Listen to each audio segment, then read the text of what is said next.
বন্ধুরা ভুলভাবে করছেন না তো ওম উচ্চারণ? ঠিক কিভাবে ওম উচ্চারণ করলে আপনার কোনো ক্ষতি হবে না, কেউ আপনাকে আঘাত করতে পারবে না, কিভাবে ওম উচ্চারণ করলে আপনার সব বিপদ কাটবে এবং মহাদেবের কৃপা লাভ করতে পারবেন, আসুন এই তথ্যই আপনাদের সাথে ভাগ করে নেব আজকের এই ভিডিওটির মাধ্যমে। নমস্কার বন্ধুরা, ঈশ্বর ভক্তি চ্যানেলে আপনাদের সকলকে স্বাগত জানাই। বন্ধুরা কিভাবে সঠিকভাবে ওম উচ্চারণ করা হয় তা জেনে নেব একটি কাহিনীর মাধ্যমে। কলকাতার জনবহুল বাজারের এক কোণে অনিল বাবুর একটি ছোট্ট জামা কাপড়ের দোকান ছিল। দোকানটির নাম আলোর দিশা। প্রথম দিকে ব্যবসা ভালোই চলছিল, আশেপাশের এলাকার মানুষজন এমনকি দূরের ক্রেতারাও আসতেন এই দোকানে। তার সৎ ব্যবহারের কারণে সবাই তার উপরে খুব মুগ্ধ ছিল। কিন্তু সুখ যেন বেশি দিন টেকে না। পাশেই এক বড় ব্র্যান্ডের দোকান খোলায় ক্রেতারা সেই দিকে চলে যেতে লাগলো। ধীরে ধীরে অনিল বাবুর ব্যবসায় ভাটা পড়তে শুরু করলো। কয়েক মাসের মধ্যেই দোকানে এক প্রকার শুনশান নীরবতা নেমে এলো। আয় রোজগার প্রায় বন্ধ। অজস্র প্রচেষ্টা করেও তিনি পরিস্থিতি পাল্টাতে পারছিলেন না। একদিন বাড়ি ফিরে খুব চিন্তিতভাবে তার ছেলে ও স্ত্রীর কাছে সমস্যার কথা বললেন। তার 12 বছরের ছেলে অর্জুন তখন বলল, বাবা, আমি শুনেছি যে ওম উচ্চারণ করে যদি ধ্যান করা যায় তবে সব সমস্যার সমাধান হয়। তুমি একবার চেষ্টা করে দেখো। অনিল বাবুর মনে হলো হারানোর তো আর কিছুই নেই, না হয় এটাই চেষ্টা করে দেখা যাক। ছেলের কথা শুনে তিনি সেই দিন থেকেই চেষ্টা শুরু করলেন। প্রতিদিন সকালে ও রাত্রে 5 মিনিট করে ওম উচ্চারণ করতেন। তবে কয়েকদিন কোনো পরিবর্তন লক্ষ্য না করায় তিনি হতাশ হয়ে পড়লেন। মনে হতে লাগলো এই সব বোধহয় শুধু কথার কথা। এরপর একদিন পাড়ার কালী মন্দিরে পুজো দিতে যান অনিল বাবু। পূজার শেষে তিনি ঠাকুর মশাইয়ের হাতে দক্ষিণা দিয়ে তার মনের দুঃখের কথা বললেন। ঠাকুর মশাই তার দুঃখের কথা মন দিয়ে শোনেন এবং জিজ্ঞাসা করেন, আপনি কিভাবে ওম উচ্চারণ করেন? অনিল বাবু উচ্চারণ করে দেখালেন।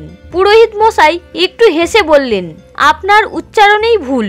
সঠিকভাবে উচ্চারণ না করলে ওমের শক্তি ফলপ্রসূ হয় না। এরপর ঠাকুর মশাই শিখিয়ে দিলেন ওম উচ্চারণের সঠিক পদ্ধতি।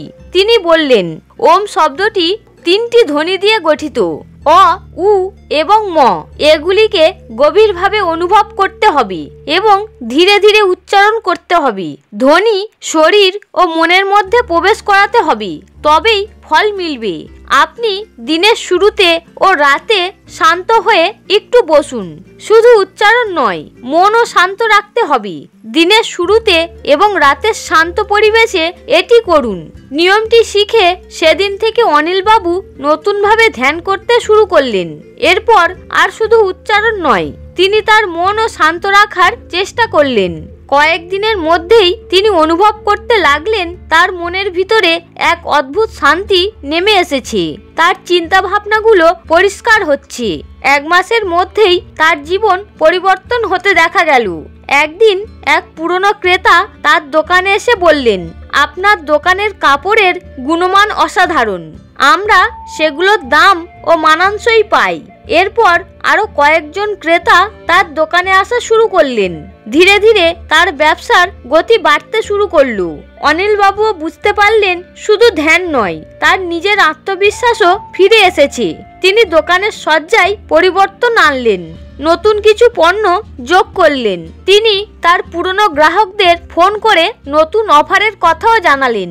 তার ব্যবসার উন্নতি হতে লাগলো, ক্রেতার সংখ্যা আরো বাড়তে লাগলো। আলোর দিশা আবার জমজমাট হয়ে উঠল।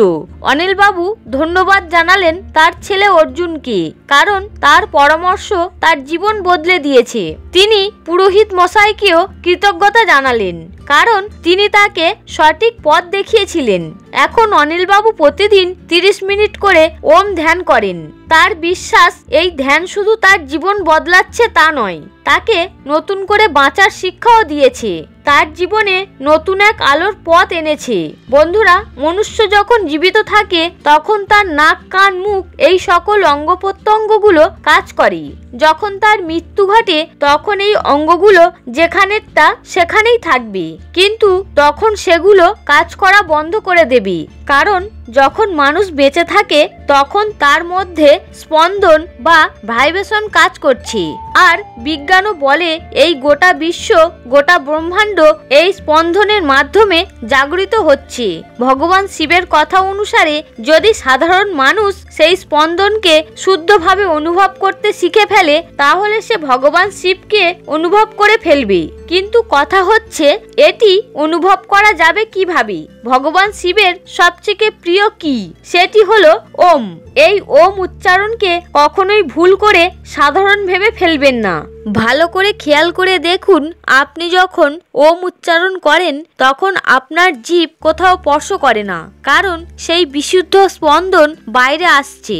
কিন্তু আমরা একটা ভুল করে ফেলি, আমরা যখন ওম বলি তখন আমাদের সম্পূর্ণ মনোযোগ ওম বলার উপরেই থাকে।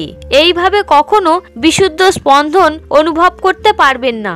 যখন আপনি ওম বলবেন তখন অয়ের স্পন্দন পেটে, উয়ের স্পন্দন বুকে এবং ময়ের স্পন্দন গলায়, এবং এটিকে অনুভব করার চেষ্টা করতে হবে এবং আস্তে আস্তে ওম উচ্চারণটি করতে হবে যাতে অয়ের স্পন্দনটি পেটে হয়, উয়ের স্পন্দনটি বুকে এবং ময়ের স্পন্দনটি গলায়, এবং আপনি স্পষ্টভাবে বুঝতে পারবেন যে এই তিনটি অক্ষরের স্পন্দন তিনটি জায়গাতেই হচ্ছে।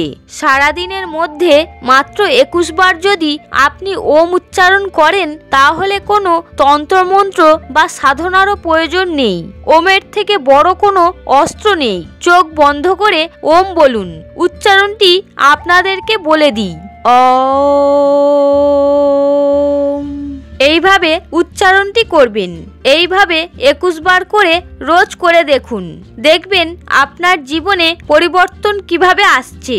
বন্ধুরা, ভিডিওটি দেখে যদি ভালো লাগে তাহলে অবশ্যই একটি লাইক করবেন এবং কমেন্টে অবশ্যই ওম নমঃ শিবায় লিখতে ভুলবেন না।